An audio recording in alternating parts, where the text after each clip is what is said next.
రాహుల్ గాంధీ గారు ఒక విజన్ ఉన్న నాయకుడు, ఒక త్యాగాల కుటుంబం నుంచి వచ్చి 35 సంవత్సరాలైనా కూడా ఇప్పటి వరకు ఎలాంటి పదవులు లేకుండా దేశం కోసం, అట్టడుగు వర్గాల కోసం పనిచేస్తున్నటువంటి రాహుల్ గాంధీ గారిని పదే పదే బీజేపీ గ్రామ నాయకత్వం నుంచి మోడీ వరకు టార్గెట్ చేసి కించపరిచేటువంటి మాటలు మాట్లాడుతున్నారు.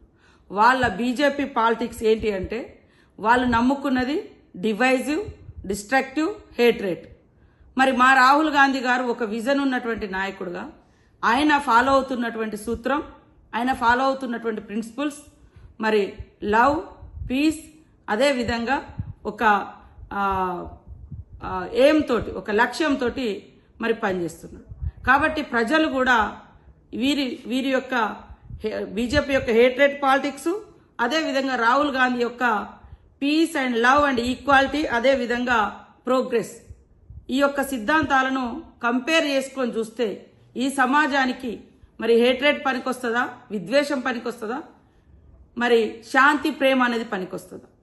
ఆయన యొక్క విజన్ను డైవర్ట్ చేయడం కోసం ఈరోజు వ్యక్తిగతంగా కులము, మతము, వర్గం అనేటువంటి తీసుకొచ్చి ఇవాళ మాట్లాడుతున్నటువంటి బీజేపీ నాయకులు 10 సంవత్సరాలుగా మీరు సమాజానికి, సొసైటీకి చేసింది ఏమి లేదు. మీరు ఏదైనా చేసిందని ఏదైనా ఉందంటే విద్వేషాలు సృష్టించడం, విభజనలు సృష్టించడం, రాజకీయాలను, పదవులను పొందడం.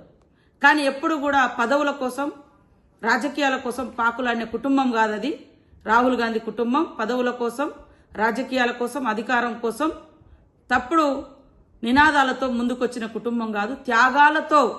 త్యాగాల వారసత్వంతో ఇవాళ రాహుల్ గాంధీ గారు, ప్రియాంక గాంధీ గారు సమాజం ముందుకొచ్చారు.